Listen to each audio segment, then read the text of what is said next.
Hello दोस्तों, नमस्ते। कैसे हैं आप सब लोग? उम्मीद करती हूँ आप सब लोग अच्छे होंगे, पर आगे की गारंटी नहीं कि आप अच्छे रह पाओगे या आप सुरक्षित रह पाओगे, क्योंकि आज आप लोगों को देखने को मिल रहा होगा कि हमारे देश में एक कितना ही शर्मनाक केस हुआ है।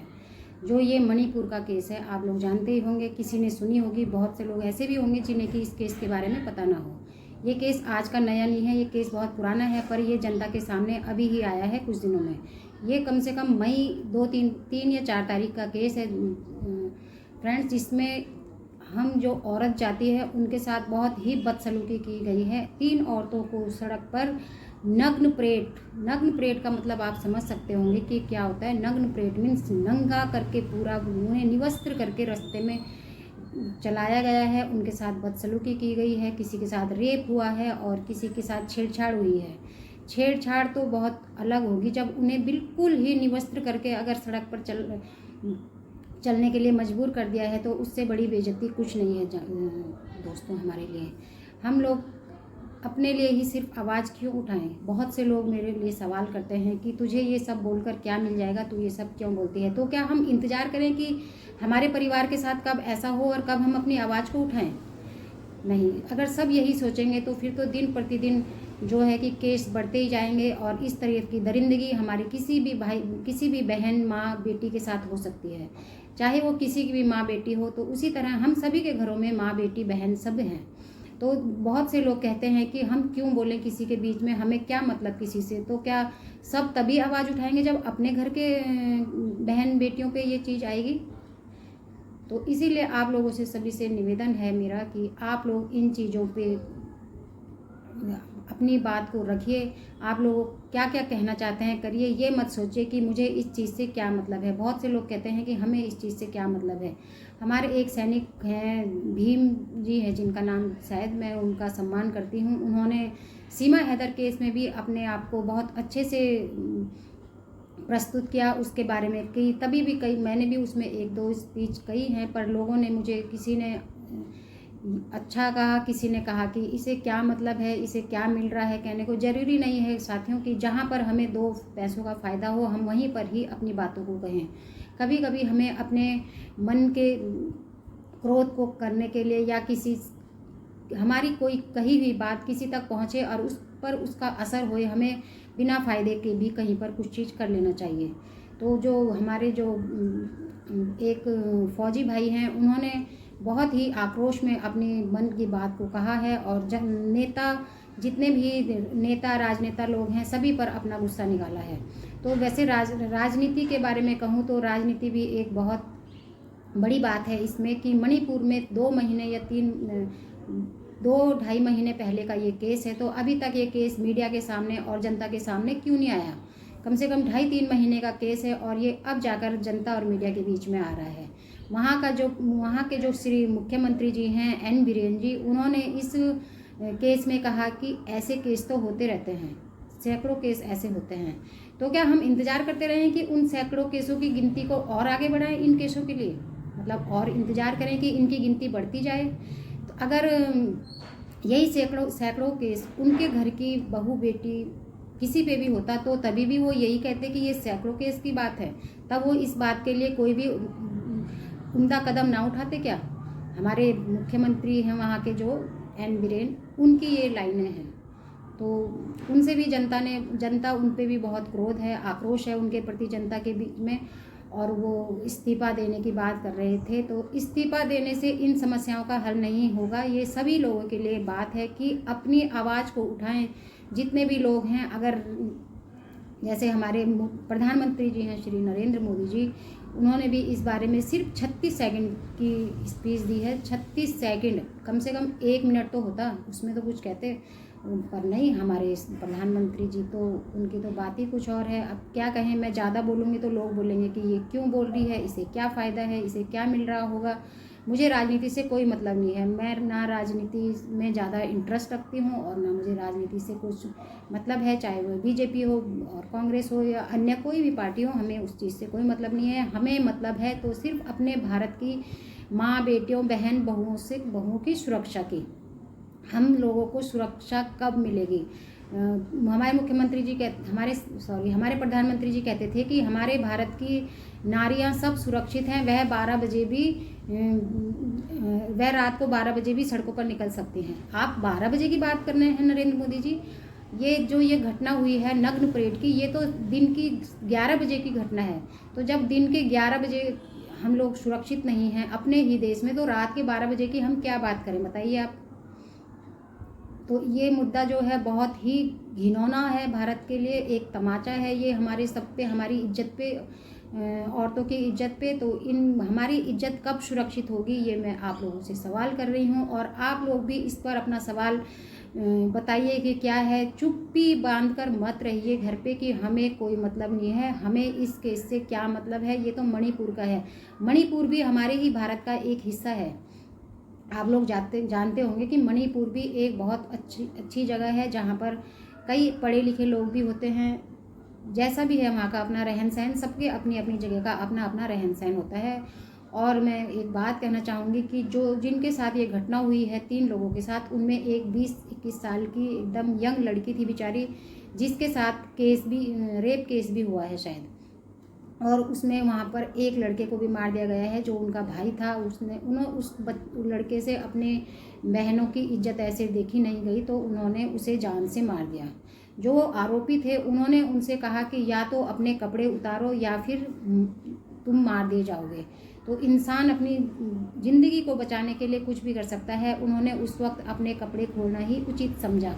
वो कहावत है ना, मरता क्या नहीं करता, तो वह उन्हें उचित लगा। पर उन्होंने क्या किया ये मायने नहीं रखता। जनता मायने ये रखता है कि किसने उन्हें ये चीज़ करने के लिए मजबूर किया। उन्हें ये चीज़ करने के लिए जिन लोगों ने मजबूर किया, आज वो जेल के अंदर है शायद। पर जेल के अंदर रखने से ही समस्या का समाधान नहीं होगा।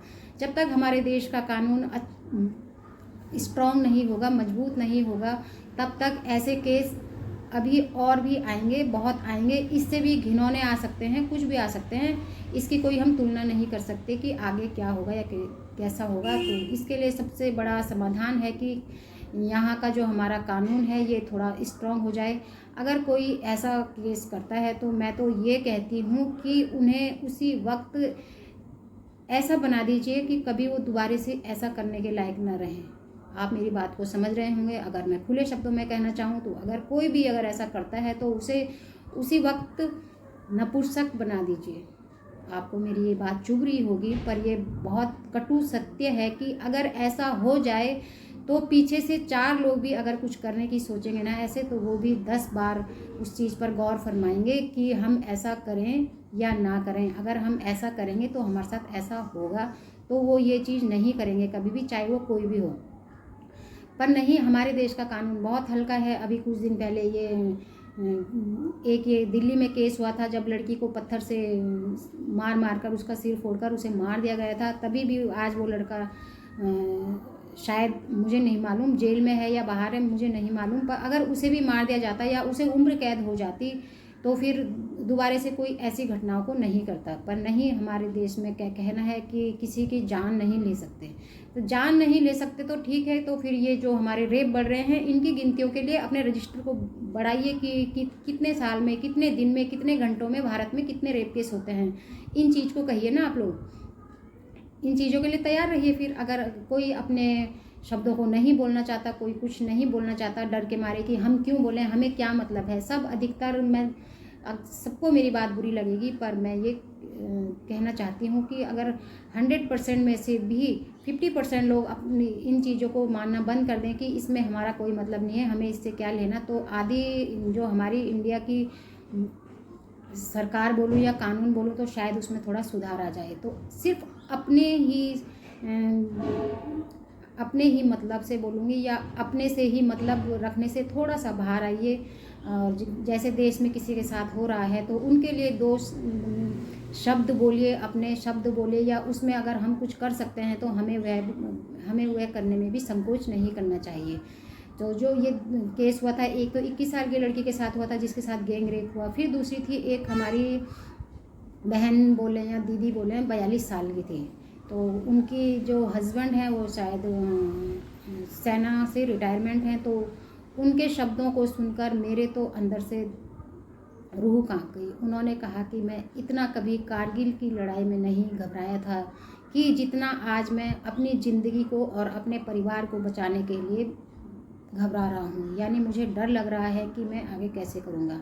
जिनके साथ ये केस हुआ, जो तीसरी लेडीज़ थी, उसका वो वीडियो में नहीं आ पाई, पर वो सुना कि 50 साल से ऊपर की लेडीज़ थी, औरत थी वो, जो भी थी बेचारी, उनको भी उन लोगों ने नहीं बख्शा। जो 50 साल के बाद तो बुजुर्ग जैसे हो जाते हैं, उनको भी उन दरिंदों ने नहीं बख्शा। तो जनता, मैं आप लोगों से ये पूछना चाहूँगी कि कब तक चुप्पी बांधे रहेंगे और कब तक सिर्फ अपने ही मतलब के लिए तुम लोग बाहर सामने आओगे। आओ, बाहर आओ, अपनी आवाज़ को उठाओ, जनता के लिए बोलो, अपनी इज्जत के लिए तो बोलो कम से कम। ये 3 औरतों के साथ जो ये नग्न परेड हुई है, वो भी तो हमारी ही, ये जो 3 औरतों के साथ नग्न परेड का खेल हुआ है, खेल बोलो या उनके साथ जो उनकी ये नग्न परेड की गई है, वह कल हमारे साथ भी तो हो सकता है। तो या तो फिर हम लोग भी सब नग्न परेड के लिए तैयार रहें, और या फिर बाहर निकलें, बाहर निकलें हम लोग भी, और अपने हक के लिए बोलें, अपनी सुरक्षा के लिए बोलें कि हम कब सुरक्षित रहेंगे अपने देश में। तो ऐसी ऐसी घटना है हमारे देश की, हम क्या बोलें, कैसे बोलें, मजबूर हैं। एक चीज़ कहना चाहूँगी कि जो कल की आई हुई सीमा हैदर पाकिस्तान से, उसे तो आप लोग हिंदू बोल रहे हैं, ठकुराइन बोल रहे हैं, उसके लिए तो बहुत लोग खड़े हैं, भाभी बोल रहे हैं, राष्ट्रीय भाभी बोल रहे हैं। और जो हमारे ही देश की बहू बहनें बेटियां थी, उनके लिए कोई भी आवाज़ उठाने के लिए तैयार नहीं है। बाहर नहीं आ रहे लोग, कुछ लोग आ रहे हैं। मैं ये नहीं कह रही कि सभी लोग अपने स्वार्थ के लिए अंदर बैठे हैं या अपने से ही अपने मतलब के लिए बोल रहे हैं कुछ लोग उनके समर्थन में। कई देश, दिल्ली में देखा, दिल्ली की भीड़ में देख लिया आप लोग, मणिपुर में हैं और भी कई जगहों में हैं जहाँ पर उनके समर्थन के लिए कई औरतें सामने आई हैं और उनके लिए आवाज़ उठा रही हैं। तो मेरा सभी से यही निवेदन है कि सभी लोग ज़्यादा से ज़्यादा आकर, जब तक हम अपनी आवाज़ को एकजुट नहीं बनाएंगे, तब तक हम लोगों को सुरक्षा नहीं मिलेगी। तो अपनी सुरक्षा के लिए आवाज़ उठाइए। हम लोग क्या हमेशा अंदर ही बैठे रहेंगे? हम लोग कभी बाहर नहीं निकलेंगे? हमारे बच्चे, हमारी बेटियां होंगी जो, तो क्या वो कभी बाहर नहीं निकलेंगी पढ़ाई के लिए, कोर्स के लिए, नौकरी करने के लिए? कुछ भी, घर के अंदर कभी किसी को कुछ नहीं मिलता, बाहर तो निकलना ही पड़ता है, तभी जाकर जीवन चलता है। तो अगर बाहर निकलने का हमें इतना डर रहेगा, तो अंदर बैठकर हम औरतों का जीवन कैसे चल जाएगा? और बाहर चलेंगे तो फिर वहाँ सुरक्षित नहीं है। तो आप लोगों से मेरा यही कहना है कि मेरी इन लाइनों पर ध्यान दें और अपने लिए तो आवाज़ सभी उठा लेते हैं, कभी दूसरे के लिए भी तो आवाज़ उठाकर देखिए। दूसरे क्यों हैं? वो भी तो हमारे देश की बहनें थी, माँ बेटियाँ थी। वो तो इंतज़ार मत कीजिए कि दूसरी नग्न परेड हो हमारे भारत में। इंतज़ार मत कीजिए कि फिर कभी किसी को ऐसे शर्मिंदा होना पड़े, किसी पति को इस तरह से अपना दुख बयान करना पड़े। अभी तक वे जो 3 औरतें थी, वे लोग अभी तक सदमे से बाहर नहीं आ पाई हैं। वह अपने आगे की ज़िंदगी को कैसे मैनेज करेंगी, कैसे अपने बच्चों को संभाल पाएंगी, अपने घर बार को कैसे दोबारे से समेटेंगी, ये चीज़ सोचें ना आप लोग। इस चीज़ के लिए कोई ज़्यादा वो सोचने के लिए वो नहीं है कि, क्योंकि सबको तो अपने अपने से मतलब है। सिर्फ अपने से ही मतलब मत रखिए। और जो हमारी राजनीति है, जो हमारी सरकार है, वो तो सबको दिख ही रही है। सभी अपने अपने बस्तों पर बैठे हुए हैं, सबको अपने बस्तों से मतलब है, अपनी रोटियां सिक रही हैं सबकी, किसी को किसी से कोई वो नहीं है। बस थोड़ा जाते हैं और अपना दुख जता देते हैं, हमें बड़ा दुख है इस बात का। अरे भाई, दुख करने से क्या होगा? एक्शन लो ना। दुख करने से क्या होगा? अभी आप इस चीज़ का दुख कीजिए, कुछ दिनों बाद दूसरी चीज़ का दुख मिल जाएगा आप लोगों को, फिर दुख करते रहिए अगर एक्शन नहीं लोगे तो इसलिए एक्शन लीजिए, कुछ कठोर नियम कानून बनाइए जिससे कि ये चीज़ थम जाए और इस चीज़ के लिए दोबारा से हम लोगों को इतना शर्मनाक ना होना पड़े। कानून सबके लिए होने चाहिए। मैं ये नहीं कह रही हूँ कि औरतों के लिए ही, औरतों के लिए भी और आदमियों के लिए भी, सभी के लिए कानून होने चाहिए। तो जो ये आदमी लोग थे, इन्होंने अपराध करा है तो इन्हें सज़ा दीजिए ना। अभी तक मैंने सीमा के बारे में भी कहा था, तो मैं सीमा के भी वहाँ पे सीमा के भी खिलाफ ही बोला था। मैंने कभी ये नहीं बोला कि वो औरत है तो वो एक अच्छी है या उसका सपोर्ट कीजिए, मैंने कभी नहीं कहा ये। तो आज मैं ये बोलूँगी कि जो ये मणिपुर वाला केस है, इसमें जितना भी ग्रुप था आरोपी, उन्हें सज़ा दीजिए, उन्हें ऐसी सज़ा दीजिए कि नेक्स्ट टाइम कोई भी आदमी ऐसी घिनौनी हरकत करने से पहले दोबारा सोचे, या कोई भी इस घिनौनी हरकत को करने की सोच ही अपने दिमाग में ना लेके आ पाए। तो आप लोगों से मैं इतना ही कहना चाहूँगी, अगर आप लोगों को मेरी ये वीडियो और मेरे ये विचार अच्छे लगे तो आप लोग सब्सक्राइब कर सकते हैं, लाइक कमेंट्स कर सकते हैं। कमेंट्स ज़रूर कीजिए, लाइक सब्सक्राइब कीजिए या ना कीजिए वो आपकी इच्छा है, पर कमेंट्स ज़रूर कीजिए। सिर्फ वीडियो को देखकर ही मत छोड़िए। आप लोगों से रिक्वेस्ट है कि कमेंट्स कीजिए कि क्या आप लोग आवाज़ उठाने के लिए तैयार हैं, और आप लोग अपनी सुरक्षा, खासकर औरतों से कहूँगी कि आप लोग अपनी सुरक्षा के लिए तैयार हैं। अगर आप जब तक कहते हैं ना कि जब तक बच्चा खुद चलना नहीं सीखेगा तो हम उसे कब तक चलाएंगे, तो जब तक हम खुद अपनी आवाज़ नहीं उठाएंगे तो कोई हमारे लिए सुरक्षा की तैयारियां नहीं होंगी। पहले हमें खुद आवाज़ उठानी पड़ेगी, उसके बाद हमारी ये राजनीति और हमारे ये कानून जागेंगे, उससे पहले नहीं जागेंगे। तो अब मैं अपनी लाइनों को यहीं समाप्त करती हूँ। किसी को भी मेरी कोई लाइन या शब्द बुरे लगे तो उनसे मैं माफ़ी मांगना चाहूँगी। तो आप लोगों से अब मैं यही कहूँगी कि अपनी सुरक्षा करिए, सुरक्षित रहिए, और अपने विचारों को और अपने मन में जो बात है उसे ज़रूर बाहर निकालिए। हो सकता है अगर हम 5 बातें कहेंगे तो उनमें से अगर 3 गलत होंगी तो 2 सही भी तो होंगी। क्या पता हमारी उन 2 बातों से किसी को कुछ सीखने को मिल जाए या किसी को कुछ अच्छी बात समझ में आ जाए। तो जय हिंद, जय भारत, धन्यवाद।